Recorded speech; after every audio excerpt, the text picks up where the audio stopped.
Hi, welcome back to The Witcher Companion. This one is on the short story, The Sword of Destiny. I mean, what do I even say? We finally meet, to my knowledge, this is the first time we meet Ciri in the chronological kind of order of things.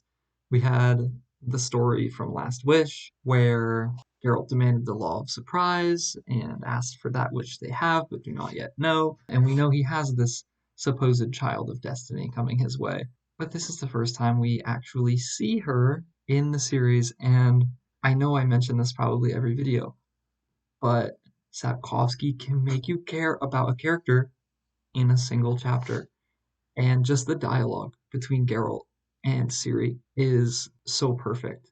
They're always such human conversations, and they're funny going back and forth. So yeah, I really enjoyed this one. It's good to finally get to see Ciri. This video should not be as long as last one.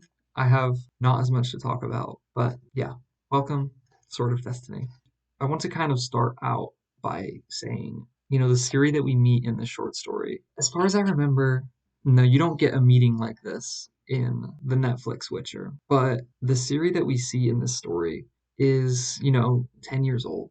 That's not something we ever see in the Netflix. I don't know how old Freya Allen was, who is incredible as Ciri in the series. She really is. But having Ciri be so young in this book and almost throughout the whole series, her being, 12, 13, 14, I think that that's kind of important because, you watch the TV show and obviously Ciri's older than that, maybe like 17, 18. And I don't know, reading through the series, reminding myself that Ciri is 13 years old. All this is happening to a 13-year-old. That has much more of an impact for me than it happening to like basically an adult person.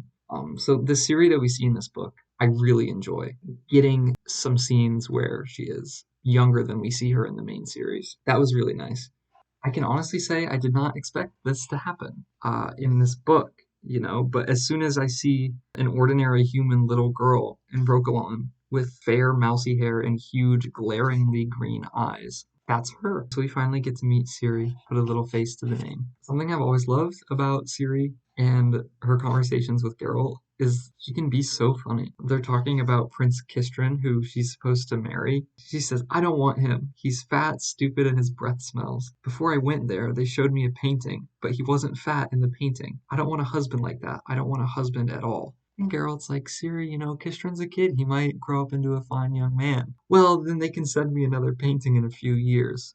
I get it, girl. I've been catfished on Tinder. I know how it is. Like, sometimes people's pictures just don't live up to the hype. And I'm sorry they did that to you. But Siri is truly so funny, especially for a kid. And it's so important to see scenes like this where there's comedy and there's relief, because obviously The Witcher is a very action-packed series, so it's good to see some jokes. For the first time, Geralt and Ciri are really meeting.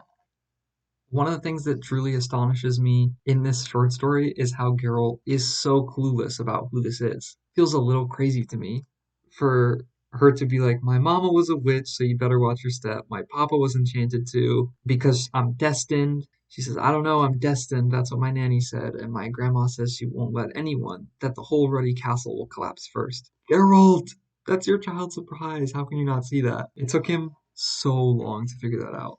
And Ciri's a smart girl. Ciri knew it almost immediately, as we find out later in the short story.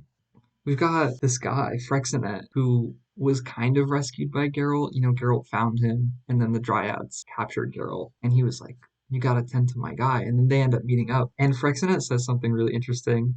He says, if not for you, I'd have expired in that hollow. You've rescued me again. It's destiny. That's as clear as day. Which, like, yes, Frexinet, it is destiny, but it's not yours. It's the fact that you were with Ciri. And Geralt is tied to Ciri by destiny. That's how he happened upon you, because you were with her. I thought that was interesting, especially with Malsac later in the story being like, this is the third time you've crossed paths with Cirilla of Sintra. You need to take her. It's destiny. I see what you're getting at, Frexinet, but it's not you and him. It's him and her. This is also when we get clarification finally on why Geralt would declare the Law of Surprise in the first place, way back at Pavetta's marriage arranged party, whatever. Because in the show, I remember it kind of being like, oh, the law of surprise was mentioned earlier that night, and Geralt kind of does it on a whim. Like, he didn't really want a reward, so he goes, give me that which you don't have, which you don't know you have, but you do, or something. And it just seems like kind of on a whim. But in the book, we finally get context here that I feel wasn't in The Last Wish itself.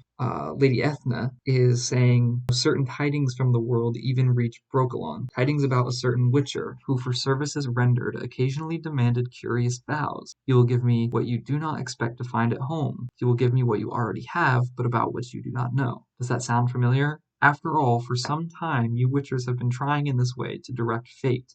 You have been seeking boys designated by fate to be your successors, wishing to protect yourself from extinction and oblivion. And I love Lady Eichen throwing this in his face because he's saying, you can't lure girls into this forest and turn them into dryads just because you're facing extinction. Like, that's a little screwed up. And she says, isn't that exactly what witchers have been doing by declaring the law of surprise?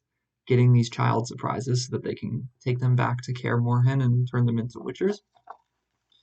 I like that she throws that in his face because it's true, but it's finally good to get context as to why he used the law of surprise back at Calanthe's little party in Sintra.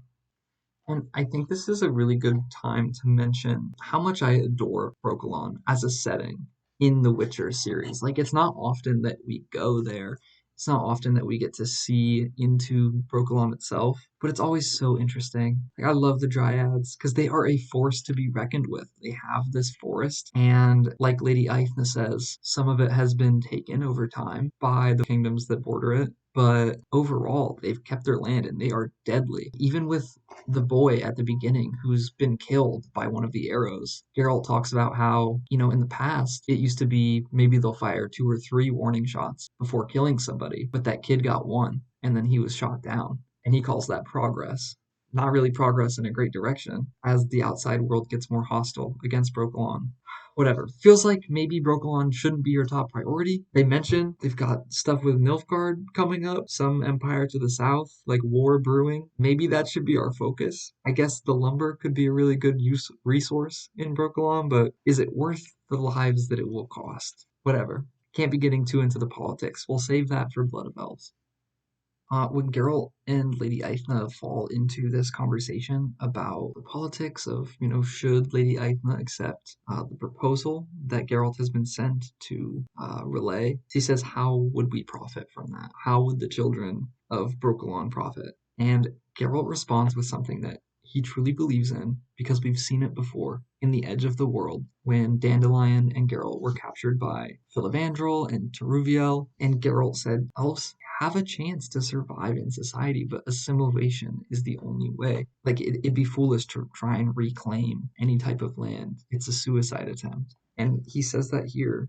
I understand your pride in Brokilon's sovereignty. Nonetheless, the world is changing. Something is ending. Whether you like it or not, man's dominion over this world is a fact. Only those who assimilate with humans will survive. The rest will perish. He truly believes that. And it's kind of because he's seen it happen. I don't know. He might not even be right. To tell people that have been persecuted for hundreds of years that the only way to survive is to assimilate, maybe that's right, but that doesn't mean the other option is wrong. I don't know. It's such a layered issue in which there is no really correct answer, at least not that gets answered in the main series. I don't know. It was interesting seeing that connection, though, to The Edge of the World. This is also the first time we learn that there's something about Ciri. Obviously, we know she is the child of destiny, she's the child of surprise. Her and Geralt are tied by destiny. But Lady Aithna also mentions something about how she is a child of the elder blood. Yes, there are still being born children of the elder blood, of whom the prophecies speak. So we'll keep that in mind. Shit gets crazy. There's like prophecy stuff going on. And that's when things always get a little crazy. But this is important, and I'm going to mark this. I'm going to highlight this. This is important because, we haven't gotten into Blood of Elves in the main 5 books yet. This has all been short stories. But what's important to note is where we are at right now and who Geralt is. Lady Aithna says the Sword of Destiny has 2 blades. You are one of them. But what is the other? And Geralt says there is no destiny. There is none. None. It does not exist. The only thing that everyone is destined for is death. He truly does not believe in destiny. And then the woman says, you sneer at destiny. You sneer at it, trifle with it. The sword of destiny has two blades. You are one of them. Is the second death? And she says, death dogs your footsteps, White Wolf, but others die because of you. And we see him end the story where, Ciri is calling after him, saying, I am your destiny, don't leave me, Geralt. And he says, there is no destiny. It doesn't exist. The only thing everyone is destined for is death. It's the other blade of the two-edged sword. I am the first. Death is the other, which dogs my footsteps.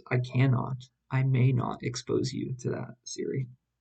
This is a snapshot, and this is something to remember getting into the main series. This is a snapshot of who Geralt is. At the start of these books, does not believe in destiny, and he is trailed by death. People around him die, and that's not something he's willing to expose this girl to, even if she is tied to him by some kind of supernatural thing, which he may or may not believe in. That's very important to remember for the main series. Anyhow, after all that prophetic stuff with the Dryads and the waters of Brokilon, they wake up outside of Brokilon, and Geralt finally realizes, you're Pavetta's daughter, Calanthe's granddaughter of Sintra. And he's like, you knew the whole time, didn't you? And she says, no, not the whole time. Okay.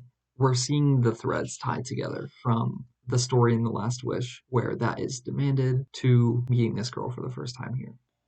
And then this final conversation between Mousak and Geralt. There's a lot going on here. Mousak is very much, Geralt, destiny demands that you take Ciri from here. It doesn't have anything to do with you, but to fulfill that bond that destiny has placed, that's what matters. But Geralt doesn't believe in destiny, and he's going to give her up. Mousak says, you may have heard the saying, the sword of destiny has two blades. It's a double-edged sword.